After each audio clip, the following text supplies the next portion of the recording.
Beneath the places we walk every day, there are worlds we were never meant to see. Cities without sunlight, corridors carved in silence, chambers where entire civilizations learned how to disappear. These were not myths, and they were not accidents. They were built for fear, for survival, and for a future that never came. Tonight, we descend below the surface, into tunnels where time stopped, voices faded, and history chose to hide instead of rise. This is not just underground architecture. This is humanity's last answer when the world above became unbearable. The Ajanta Caves, India. Deep within a horseshoe-shaped gorge of the Wagora River in the Indian state of Maharashtra lies one of the most important artistic and spiritual achievements of the ancient world, the Ajanta Caves. The name is already correct, Ajanta Caves, and it refers to a complex of rock-cut Buddhist monuments created between the 2nd century BCE and the 6th century CE. For nearly 1,000 years, these caves were abandoned and slowly reclaimed by jungle. Vines crept over entrances, cliffs eroded, and memory itself faded. Ajanta disappeared entirely from human awareness until 1819, when a British officer hunting tigers stumbled upon a cave entrance hidden behind thick vegetation. What he found inside would forever change the understanding of ancient Indian art. Unlike freestanding temples, Ajanta was carved directly into a vertical basalt cliff, overlooking a river that curves like a protective arm around the site. This location was not accidental. The isolation provided silence for meditation, while the river symbolized continuity, life, and spiritual flow. Ajanta was never a city, it was a monastic retreat, a place where Buddhist monks lived, studied, painted, and prayed. Over centuries, successive generations expanded the site, carving new caves alongside older ones, creating a layered record of evolving belief, artistic mastery, and royal patronage. Ajanta caves consist of approximately 30 rock-cut structures divided into two main types: viharas, monastic residences, and chaitya halls, prayer and worship spaces. Each cave was excavated using simple hand tools, yet the precision achieved rivals later architectural traditions. The viharas are organized around central halls surrounded by monk cells, each cell containing a stone bed and niche. These were spaces of discipline, study, and communal life. In contrast, the chaitya halls are elongated apsidal chambers ending in a stupa, designed to guide ritual movement and chanting. Stone pillars line these halls, carved to resemble wooden architecture that had long since vanished from the surface world. This transformation of temporary materials into permanent stone reflects a desire to preserve sacred forms for eternity. Natural light was carefully controlled. Openings were positioned so that sunlight illuminated key religious symbols while leaving other areas in shadow. The caves were not meant to overwhelm the senses, but to guide attention inward toward contemplation and spiritual clarity. Ajanta's architecture reveals a society deeply invested in religious life, supported by kings, merchants, and guilds who sponsored construction as acts of merit. Each cave is both a spiritual offering and a social statement, linking devotion with prestige. What truly sets Ajanta apart from any other ancient site is its painting. The cave walls are covered with some of the oldest and most sophisticated surviving murals in the world. These paintings are not decorative. They are visual scriptures. The murals depict scenes from the Jataka tales, stories of the Buddha's previous lives, emphasizing compassion, sacrifice, and moral struggle. Kings, queens, merchants, monks, and ordinary people appear side by side, offering a rare window into daily life in ancient India. Artists used natural pigments made from minerals and plants, applying them to a prepared plaster surface. The results are astonishingly expressive. Faces show emotion, bodies move with grace, and compositions demonstrate a deep understanding of perspective, rhythm, and narrative flow. These images were designed to teach as much as to inspire. In a largely illiterate society, painting became a language of belief. Monks could explain doctrine by pointing to scenes on the walls, transforming caves into living classrooms. Despite centuries of darkness and humidity, many paintings survived, protected by the very isolation that once erased Ajanta from memory. They remain unmatched in their ability to convey both spiritual ideals and human experience. When Ajanta was rediscovered in the 19th century, it stunned scholars, artists, and historians. The sophistication of its art challenged colonial assumptions about cultural development of ancient India. Ajanta revealed a tradition of painting and architecture that had flourished long before similar achievements in other parts of the world. Today, the Ajanta Caves are a UNESCO World Heritage Site and a cornerstone of global art history. Preservation efforts are ongoing as the paintings are extremely fragile. Visitor access is carefully managed to protect the delicate balance of temperature and humidity within the caves. Yet Ajanta is more than a museum. It is a record of devotion sustained across centuries, shaped by monks, artists, and patrons who believed that carving stone and painting walls could bring spiritual merit and lasting truth.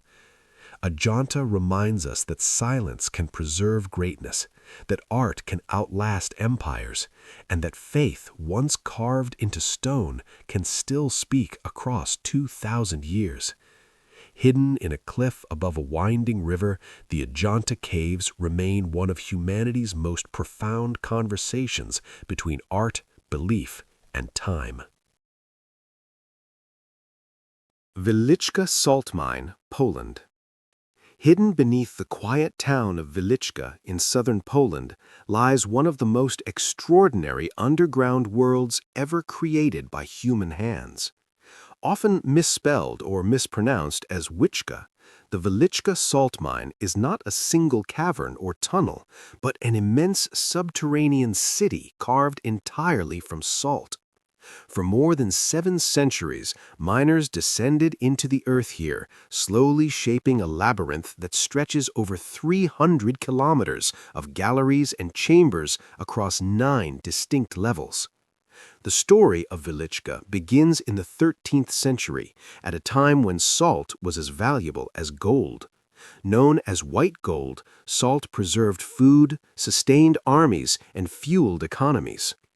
When surface salt sources began to fail, Polish rulers turned underground, commissioning deep shafts that would transform the region's fate. What they uncovered was not merely a mineral deposit, but a foundation for power, wealth, and legend. From the very beginning, the mine was more than an industrial site. It became a place of ritual, fear, and belief. Miners worked in darkness, lit by flame, surrounded by creaking wood, dripping brine, and the constant threat of collapse. In this hostile environment, faith took physical form, carved directly into the salt walls. Chapels, altars, and religious reliefs emerged deep underground, turning labor into devotion and survival into art. Daily life in the Wieliczka salt mine was brutal and dangerous. Miners spent long hours underground, breathing salt-laden air that preserved their lungs even as it exhausted their bodies. Accidents were frequent, and death was an ever-present companion. To cope with these dangers, miners developed a unique underground culture filled with songs, symbols, and stories passed from generation to generation. One of the most enduring legends is that of Saint Kinga, the mine's patron saint. According to folklore, she threw her engagement ring into a salt mine in Hungary, only for it to be discovered years later inside a block of salt in Wieliczka. This miracle transformed her into a protector of miners, and her presence is immortalized in the mine's most famous chamber, the Chapel of St. Kinga, a vast cathedral-like space carved entirely from salt, including chandeliers, sculptures, and biblical scenes. These carvings were not the work of trained artists, but of miners themselves, sculpting during rest periods or after shifts. Over centuries, salt became a medium of storytelling. Kings, saints, demons, and dragons emerged from the walls, blending Christian belief with older, darker myths of the underworld. The mine became a place where reality and imagination merged, where survival depended as much on faith as on skill. Beyond its artistic and spiritual significance, the Wieliczka salt mine stands as a masterpiece of medieval and early modern engineering. Ventilation systems were carefully designed to circulate air through deep passages long before modern technology existed. Wooden supports, some still intact after hundreds of years, were crafted to flex rather than snap under pressure. Water, the mine's greatest enemy, was controlled through an intricate drainage system that prevented flooding while allowing salt extraction to continue. Massive underground chambers were hollowed out with astonishing precision, balancing the need for space with the constant threat of collapse. Every decision underground was a calculation between profit and survival. As centuries passed, the mine evolved. Horses were introduced to pull heavy loads underground, living much of their lives in darkness. Later, machines replaced muscle, and by the 19th century, Wieliczka had become one of Europe's most advanced industrial mining operations.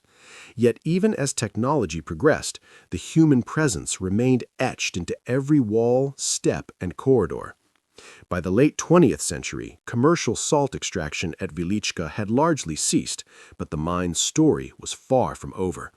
Recognized as a UNESCO World Heritage Site, it was reborn as a monument to human endurance, creativity, and adaptation.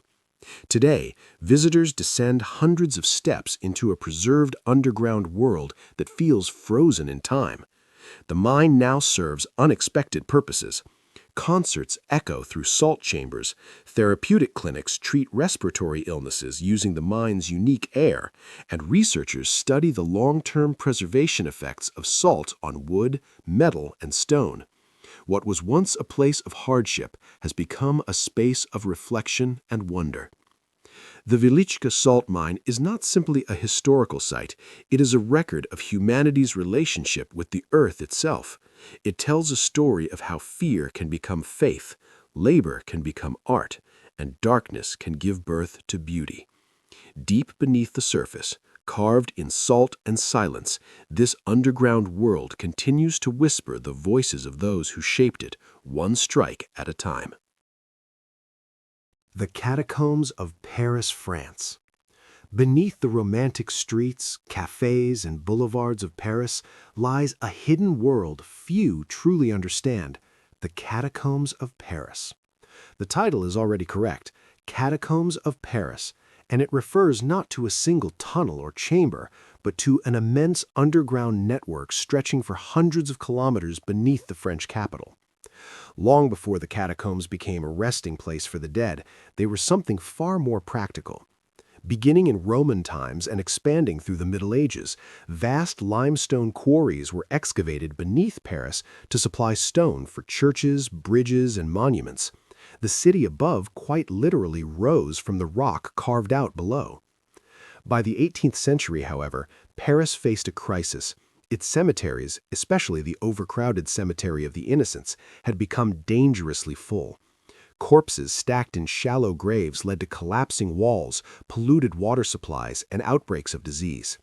The dead were no longer resting peacefully, they had become a public health threat. In 1786, authorities made a radical decision. Human remains would be transferred into the abandoned quarries beneath the city. What began as a solution to sanitation would evolve into one of the most haunting monuments in human history. The transformation of the quarries into the catacombs of Paris was a massive logistical operation. Night after night, carts loaded with bones moved silently through the streets, escorted by priests performing rituals for the dead. Over time, the remains of more than 6 million people were relocated underground. At first, bones were simply dumped into the tunnels, but in the early 19th century, the site was reorganized under the direction of Louise-Étienne Ericart de Toury, inspector of quarries. What emerged was not chaos, but deliberate design. Skulls and femurs were stacked into walls, forming patterns, crosses, and columns. Behind these orderly facades lay countless other bones, packed tightly into the darkness. Plaques bearing poetic inscriptions and philosophical reflections were added, turning the catacombs into a place of contemplation rather than mere disposal. This was not a cemetery in the traditional sense, it was an ossuary, a collective resting place where individuality dissolved into anonymity. Kings, revolutionaries, criminals, artists, and ordinary citizens now lie side by side, stripped of status and identity. The catacombs reflect a uniquely Parisian relationship with death, intellectual, aesthetic, and unflinchingly direct. Death was not hidden, it was arranged, labeled, and turned into a lesson. The catacombs of Paris have never remained static. During World War II, they became a strategic space beneath the city's surface conflict. Members of the French resistance used sections of the tunnels as hidden bases, while occupying German forces unknowingly established bunkers mere meters away. Beyond official history lies a shadowy subculture. Known as cataphiles, urban explorers have illegally navigated the forbidden sections of the catacombs for decades. These hidden networks contain underground cinemas, secret gatherings, graffiti, and unexplored chambers marked by cryptic symbols. Despite strict laws prohibiting entry outside the public sections, the allure remains strong. The catacombs offer something rare in modern cities: total darkness, silence, and disconnection from the surface world. Yet this world is not without danger. Tunnel collapses, flooding, disorientation, and complete loss of direction have claimed lives. The catacombs are vast, unmapped in places, and indifferent to human curiosity. They're a reminder that beneath civilization's polished exterior lies a fragile foundation, both physically and psychologically. Today, only a small portion of the catacombs of Paris is open to the public. Carefully controlled, lit, and reinforced, this official route offers visitors a glimpse into the city's hidden underworld. But the majority of the tunnels remain sealed, forgotten, or deliberately concealed. The catacombs challenge how societies remember their dead. Unlike grand tombs or individual graves, this space offers no names, no biographies, only scale. Millions reduced to bone, arranged into silent architecture. They also raise unsettling questions. What does it mean to build a city on its own dead? How does history persist when its foundations are literally human remains? The catacombs of Paris are not a morbid curiosity. They are a mirror. They reflect humanity's struggle with mortality, memory, and overcrowding. They show how necessity can evolve into ritual and how fear can be transformed into structure. Beneath Paris, far below the noise of traffic and the glow of streetlights, the dead remain stacked in silence. The city lives above them, unaware with every step that history, death, and memory are holding it up, bone by bone. The Hypogeum of Hal Saflieni, Malta.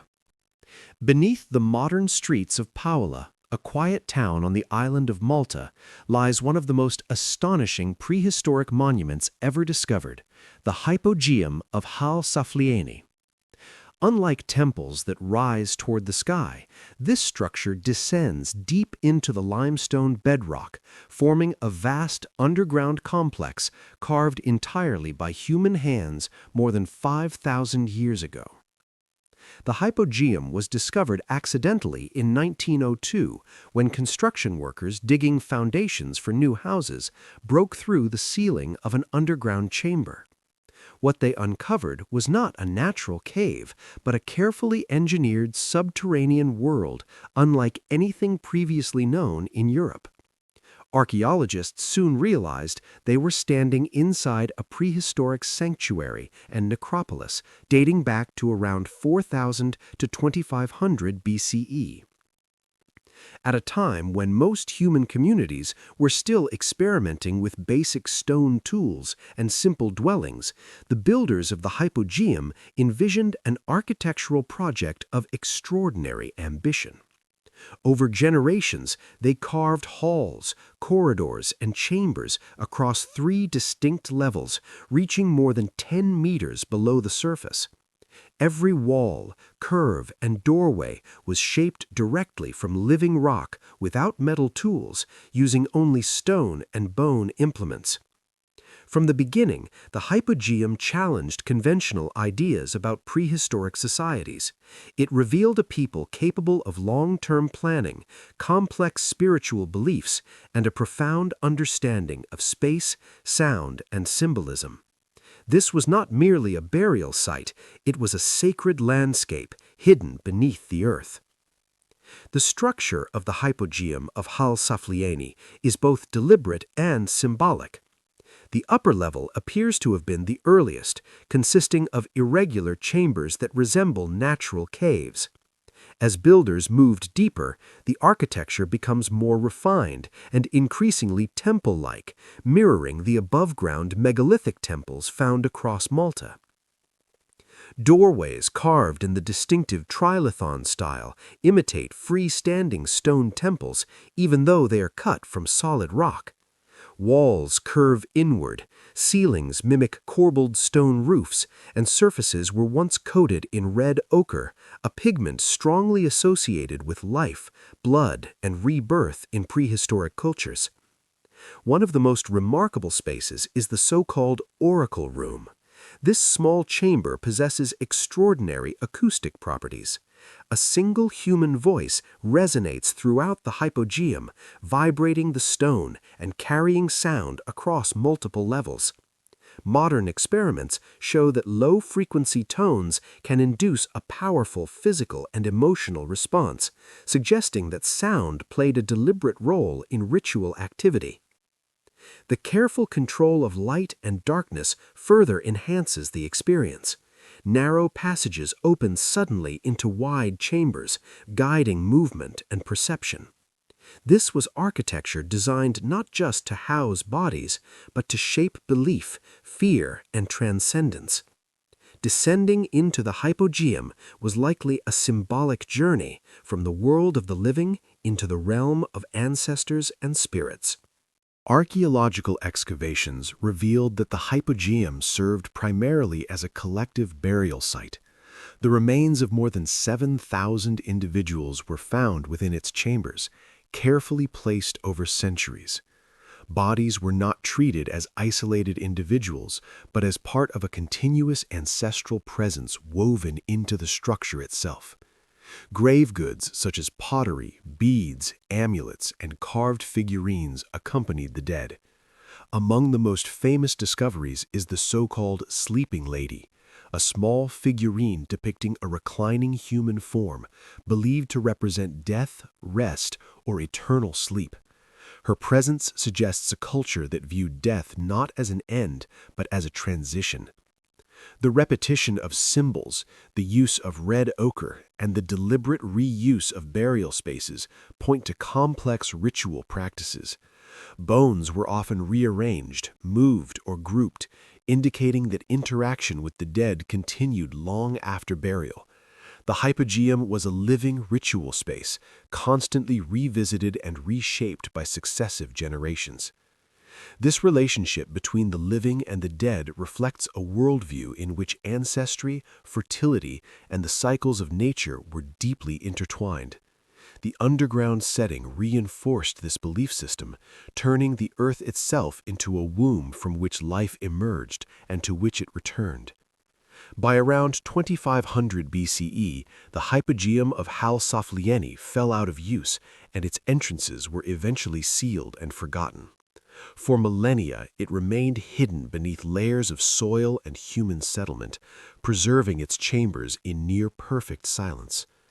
Today, the hypogeum is recognized as a UNESCO World Heritage Site and is considered one of the most important prehistoric monuments in the world. Due to its fragile microclimate, access is strictly limited, allowing only a small number of visitors each day. Even human breath can alter the humidity and threaten the delicate surfaces carved thousands of years ago. Despite more than a century of study, many questions remain unanswered. Why did prehistoric Maltese society invest such immense effort underground rather than above it? How were rituals conducted in total darkness? And what beliefs guided the builders as they shaped stone into sacred space? The hypogeum of Hal Saflieni stands as a reminder that humanity's earliest civilizations were far more sophisticated than we often assume. Deep beneath a modern town, carved in silence and shadow, this underground sanctuary continues to challenge our understanding of the past, inviting us not only to study it, but to descend, imagine, and listen. Derinkuyu Underground City, Turkey. Often misspelled as Derinkuyu, the correct name is Derinkuyu, an underground city located in the volcanic landscape of Cappadocia, central Turkey. What appears on the surface to be a quiet town conceals one of the most ambitious subterranean constructions ever created by human hands. Derinkuyu was rediscovered in 1963 when a local resident renovating his home knocked through a wall and uncovered a hidden room. That room led to a corridor, the corridor to another chamber, and soon to a vast underground network descending deep into the earth. Archaeologists would later confirm that this was not a simple refuge, but a fully realized underground city capable of sheltering tens of thousands of people. Carved into soft volcanic tuff, Derinkuyu reaches a depth of more than 60 meters and extends through at least 18 levels. The city includes living quarters, kitchens, storage rooms, wells, ventilation shafts, stables, schools, and places of worship. Everything necessary for long-term survival was built underground. Derinkuyu's origins are still debated. Some scholars trace its earliest phases to the Phrygians in the 8th century BCE, while others argue that its most extensive expansions occurred during the Byzantine period, when Christian communities sought refuge from invasions and religious persecution. What is clear is that Derinkuyu was not built in haste. It was planned, expanded, and refined over centuries. Derinkuyu's most astonishing feature is not its depth, but its engineering sophistication. The city was designed to function while sealed off completely from the surface. Massive circular stone doors, weighing hundreds of kilograms, could be rolled into place to block corridors during attacks. These doors could be opened only from the inside, turning the city into a fortress hidden underground. Ventilation was the city's lifeline. A central shaft extending from the deepest levels to the surface provided fresh air to thousands of people. Smaller channels branched outward, ensuring circulation even if sections were sealed. Remarkably, this same shaft also functioned as a well, providing access to clean water without exposing the city's inhabitants to the outside world. Temperature control was another advantage of underground living. The constant cool climate preserved food and reduced the need for fuel. Storage rooms were carefully positioned, and kitchens were designed to vent smoke through hidden channels, minimizing the risk of detection. The structural integrity of derinkuyu is equally impressive. Pillars were left in place to support ceilings, and passages narrow intentionally, forcing intruders to move slowly and defensively. This was architecture shaped by fear, experience, and a deep understanding of geology. Life in derinkuyu was not meant to be comfortable, but it was meant to be survivable. Entire families lived underground for extended periods, possibly months at a time. Stables were located near the upper levels, while human living spaces descended deeper, separated from animals and waste. Communal rooms suggest that education, religious practice, and social organization continued even in confinement. A large cruciform chamber is believed to have served as a church or meeting hall, reflecting the strong Christian presence during the city's later phases. Children would have grown up in near darkness, guided by oil lamps and the rhythms of communal life rather than daylight. Time itself was experienced differently underground, measured by routine rather than the movement of the sun. Despite these harsh conditions, derinkuyu represents resilience rather than despair. It shows how communities adapted not just to environmental challenges, but to political instability and existential threat. The city was a response to repeated invasions, from Persians and Arabs to Mongols and Ottoman forces, each wave reinforcing the need for hidden refuge. By the late medieval period, derinkuyu gradually fell out of use. As threats diminished and surface settlements stabilized, life returned above ground. Entrances were sealed, passages forgotten, and the underground city slipped into silence. Its modern discovery transformed derinkuyu into one of Turkey's most remarkable archaeological sites. Today, only a small portion of the city is open to visitors, yet even this limited access reveals an underground world that feels unsettlingly complete. Derinkuyu challenges modern assumptions about ancient societies. It demonstrates that large-scale urban planning did not always reach upward with monuments and towers. Sometimes it descended into the earth, prioritizing survival over visibility. More than a curiosity, derinkuyu is a monument to human adaptability. It tells a story of communities who chose endurance over conquest, concealment over confrontation. Beneath the Cappadocian plains, carved silently into stone, derinkuyu remains a reminder that history's greatest achievements are not always written on the surface of the world. The Ellora Caves, India. Often misspelled as Ellora Caves, the correct name is the Ellora Caves, one of the greatest rock-cut architectural complexes in the world. Located in the state of Maharashtra, India, Ellora is not a single monument, but a vast sacred landscape carved directly into a basalt cliff over several centuries, roughly between the 6th and 10th centuries CE.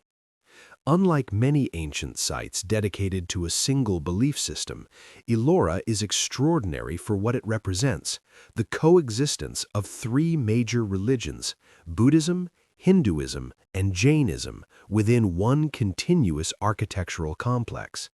34 caves stretch along the cliff face, each carved by hand using simple tools, yet executed with breathtaking ambition and precision. The caves were not hidden or secret. They stood along ancient trade routes, visible to travelers, monks, merchants, and pilgrims. Ellora was designed to be experienced as a spiritual journey, where movement through space mirrored movement through belief. The cliff itself became a sacred canvas, transformed into monasteries, temples, and sanctuaries of devotion. From the outside, Ellora appears calm and monumental, but step inside and the scale of human effort becomes overwhelming. Entire halls, pillars, staircases, shrines, and sculptures were carved not by assembling stone, but by removing it, an irreversible process demanding absolute precision. One mistake could destroy months of labor. The earliest caves at Ellora are Buddhist, dating from around the 6th to 7th centuries CE. These caves served primarily as monasteries, known as viharas, where monks lived, studied, and meditated. Large communal halls open into smaller cells, each carved with simple beds and niches, reflecting a disciplined and austere way of life. At the heart of several caves lies the Chaitya Hall, a prayer space centered around a stupa. These halls are designed to guide sound and movement, encouraging chanting and collective ritual. Light filters in carefully, illuminating sacred forms while leaving surrounding space in shadow. As Buddhism evolved, so too did the art within the caves. Early simplicity gave way to increasingly elaborate sculptures of the Buddha, bodhisattvas, and celestial beings. Walls became narrative surfaces, telling stories of enlightenment, compassion, and cosmic order. Despite their artistic richness, the Buddhist caves retain a sense of restraint. They were spaces for inward reflection, intellectual pursuit, and spiritual discipline. This calm, introspective atmosphere forms the foundation upon which the later Hindu and Jain caves would dramatically expand. The Hindu caves of Ellora mark a dramatic shift in scale and ambition. Built primarily between the 7th and 9th centuries CE, they celebrate movement, mythology, and divine power. Walls erupt with sculpted gods, goddesses, demons, and cosmic battles frozen in stone. The most astonishing achievement is Cave 16, the Kailasa Temple. Rather than being carved inward, it was excavated from the top down, removing an estimated 200,000 tons of rock to create a freestanding temple complex entirely from a single cliff. This temple represents Mount Kailash, the sacred abode of Lord Shiva. The Kailasa temple is not symbolic, it is architectural theater. Towering gateways, sculpted elephants, multi-level courtyards, and intricately carved panels depict scenes from Hindu epics such as the Ramayana and Mahabharata. Every surface is alive with motion. What makes this feat even more remarkable is the absence of construction records. No inscriptions describe how long it took, who designed it, or how the excavated stone was removed. The project required centralized authority, master planning, and a workforce sustained for decades. Here, stone becomes myth made permanent. The Hindu caves transform Ellora from a monastic retreat into a monumental declaration of divine kingship and cosmic order. The final phase of construction at Ellora belongs to Jainism, dating to the 9th and 10th centuries CE. The Jain caves are fewer in number, but unmatched in refinement. They emphasize precision, balance, and spiritual purity. Unlike the dramatic energy of the Hindu caves, Jain architecture at Ellora is controlled and meticulous. Surfaces are polished, proportions exact, and sculptures finely detailed. These caves reflect Jain values of nonviolence, discipline, and liberation of the soul. Figures of Tirthankaras, enlightened teachers, stand in serene meditation, untouched by chaos or desire. These spaces were designed for advanced spiritual practice, accessible only to those deeply committed to ascetic life. Today, the Ellora Caves are recognized as a UNESCO World Heritage Site and stand as one of humanity's greatest architectural achievements. They are not the product of a single era or belief, but of centuries of shared space and spiritual tolerance. Carved into a living cliff, the Ellora Caves remain a silent dialogue between religions, cultures, and time itself. The Longyu Caves, China. Beneath the quiet rice fields of Zhejiang Province in eastern China lies one of the most perplexing underground mysteries ever uncovered, the Longyu Caves. Often misspelled or shortened as Long Yu Caves, the correct name refers to the nearby town of Long Yu, where this vast subterranean complex remained hidden in plain sight for more than 2,000 years. The caves were discovered in 1992, not by archaeologists or historians, but by a local villager who decided to drain a small pond that locals had long believed to be bottomless. When the water was finally removed, it revealed not mud or rock, but a massive man-made cavern carved deep into solid sandstone. Further exploration revealed something astonishing. This was not a single cave, but part of an enormous underground complex. To date, at least 24 artificial caves have been identified, each vast enough to contain a modern multi-story building. These are not natural caverns shaped by erosion or water. Every surface, walls, ceilings, and pillars bears the unmistakable marks of deliberate human excavation. Yet no historical records mention their construction, their purpose, or the people who built them. The Long Yu caves are estimated to have been carved sometime between 500 BCE and 200 BCE during a period of intense political upheaval in ancient China. This was the era of the warring states, a time when kingdoms rose and fell, armies clashed, and monumental projects were often undertaken to demonstrate power and authority. Still, nothing in known Chinese history explains why such a massive underground project would be completely omitted from written records. What makes the Long Yu caves truly extraordinary is not just their scale, but their precision. Each cave was carved independently, yet all follow a remarkably consistent architectural style. Massive pillars were left in place to support the ceilings, positioned with mathematical accuracy. The walls slope inward at identical angles, creating a sense of symmetry rarely achieved even with modern tools. Perhaps the most baffling feature is the surface patterning. Nearly every wall is covered with parallel chisel marks, evenly spaced and angled, giving the impression that the entire complex was carved according to a single, unified plan. These markings are so uniform that they suggest a standardized technique followed by all workers over an extended period. Even more puzzling is the absence of debris. Excavating a single cave would have produced tens of thousands of cubic meters of stone, yet no spoil heaps, transport routes, or secondary structures have ever been found nearby. The stones simply vanished from the historical record. Despite their immense size, the caves show no signs of collapse, flooding, or structural failure over 2 millennia. This indicates an advanced understanding of geology and load distribution. The builders clearly knew how the rock would behave under stress, carving chambers that have withstood earthquakes, monsoons, and the passage of time. The caves were also designed to remain dry, even though they were sealed and submerged underwater for centuries. This level of engineering suggests careful planning not only of shape and support, but of long-term environmental stability. The greatest mystery surrounding the Long Yu caves is their purpose. Unlike tombs, they contain no burials.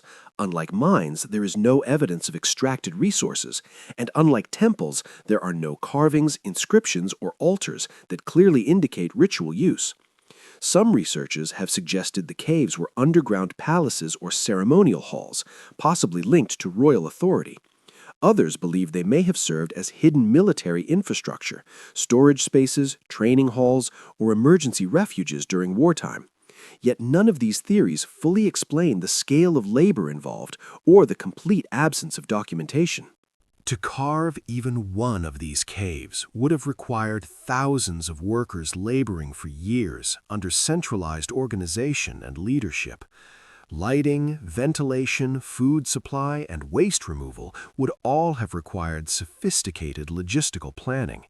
Such an undertaking could not have gone unnoticed by contemporaries, yet no chronicles, inscriptions, or folklore describe it. Equally strange is the uniformity of style across all caves.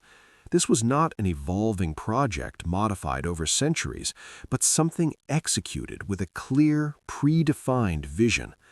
Once completed, the caves appear to have been abandoned, sealed, and forgotten. The silence surrounding the Longyu caves raises unsettling questions. Were they deliberately erased from history? Did their purpose lose relevance so completely that memory itself faded? Or do they belong to a chapter of Chinese civilization that has yet to be fully understood? Today, the Longyu caves stand as a rare challenge to historical certainty. They remind us that even in civilizations known for meticulous record-keeping, monumental achievements can vanish without explanation.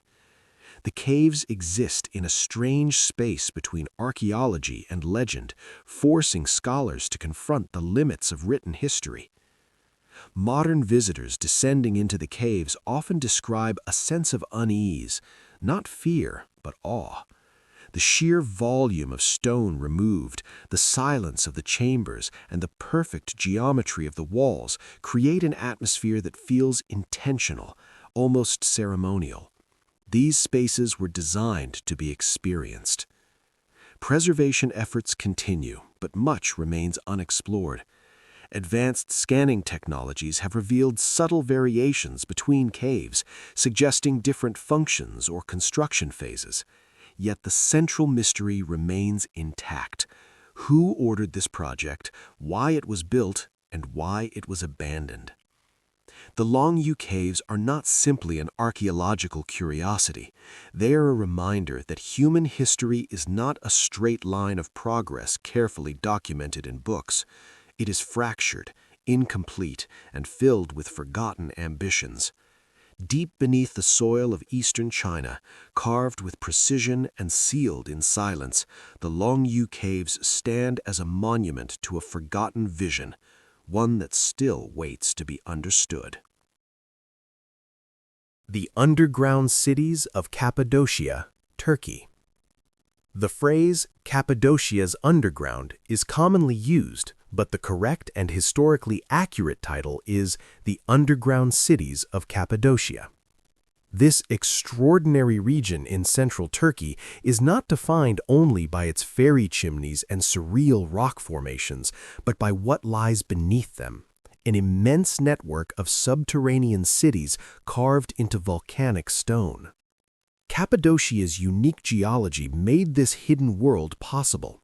Millions of years ago, volcanic eruptions blanketed the region in soft tuff, a rock easy to carve yet strong enough to hold its shape. Over time, erosion sculpted the dramatic surface landscape, while human hands transformed the underground into something far more deliberate. The earliest underground chambers likely appeared as simple storage rooms and shelters, but over centuries they evolved into fully developed cities capable of housing entire populations.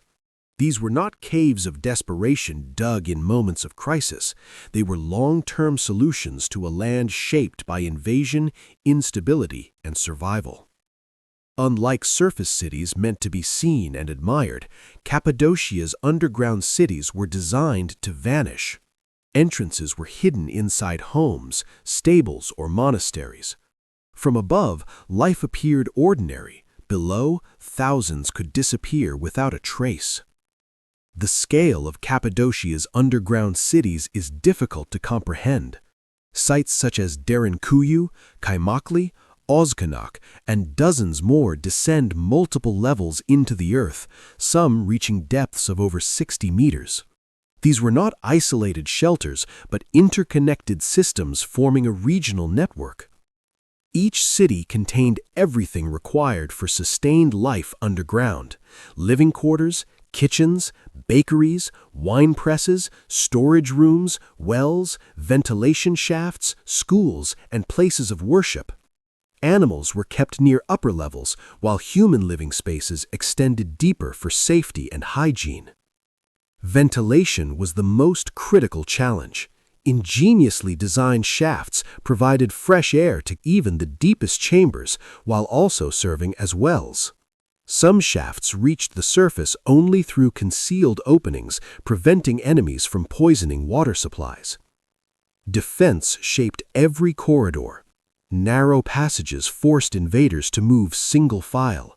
Massive circular stone doors could be rolled shut from inside, sealing off entire sections. These doors were perfectly balanced, requiring minimal force to operate by those who knew how. This was architecture built not for comfort, but for endurance. Every curve, slope, and doorway reflects generations of accumulated knowledge about stone, space, and human behavior under threat.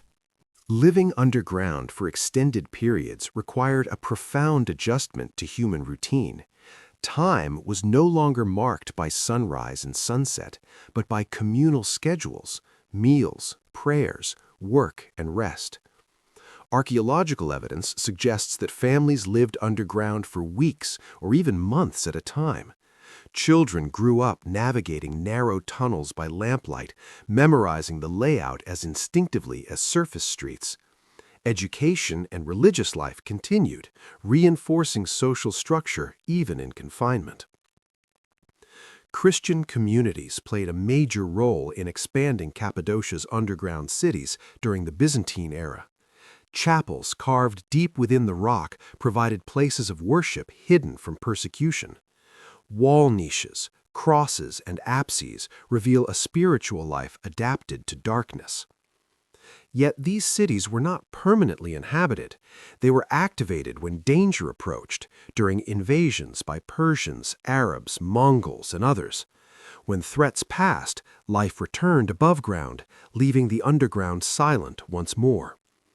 This cycle of disappearance and return shaped the identity of Cappadocia's people. Survival depended not on conquest, but on patience, memory, and collective discipline.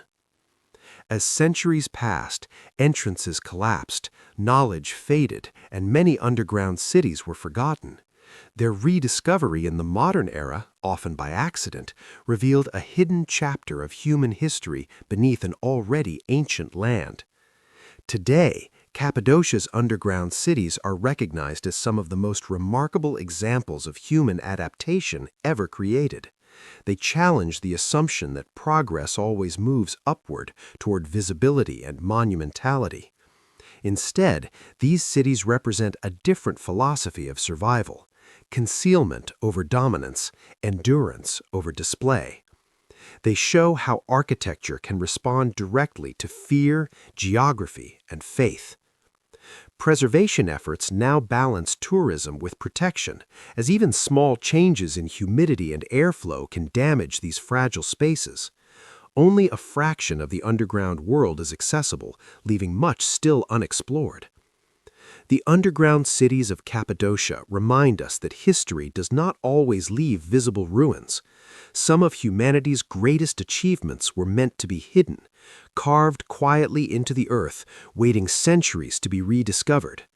Beneath Cappadocia's valleys and villages lies a world built not to impress, but to survive. Moaning Cavern, California, USA. The name Moaning Cavern is correct, and it refers to one of the deepest and most mysterious limestone caverns in California. Located near the town of Vallecito in the Sierra Nevada foothills, Moaning Cavern has captivated explorers, scientists, and storytellers for more than a century, not only for its immense depth, but for the eerie sound that gave it its name. In the mid-19th century, during the height of the California gold rush, miners searching for fortune stumbled upon a vertical shaft hidden beneath brush and soil. When rocks were dropped into the opening, they did not strike bottom immediately. Instead, a deep, hollow sound rose from below, a low, echoing moan that seemed to breathe back at the surface. To those who heard it, the sound felt alive. This natural phenomenon was caused by air displacement within the cavern's vast chambers.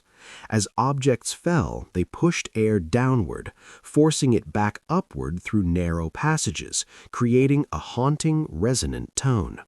Long before scientific explanations, the sound inspired fear, superstition, and fascination.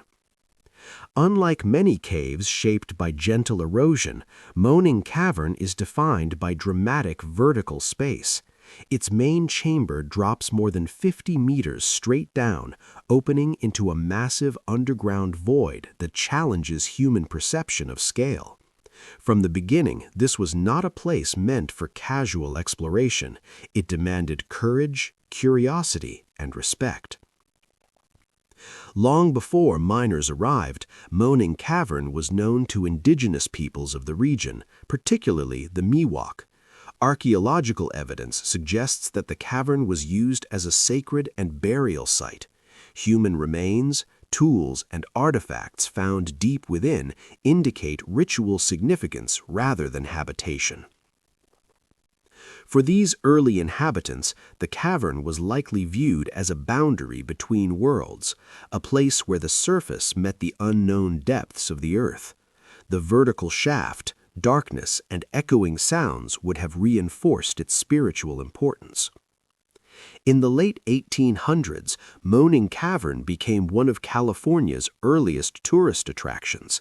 Adventurous visitors were lowered into the cavern by rope and bucket, descending slowly into darkness. This dangerous practice continued for decades, reflecting a time when exploration often came before safety. Scientific study eventually replaced spectacle. Geologists identified Moaning Cavern as a solution cave, formed over millions of years as acidic groundwater dissolved limestone along fractures. The cavern's size suggests long periods of stable geological conditions, allowing chambers to expand without collapse. As exploration continued, deeper passages were discovered, extending the cavern system further into the earth.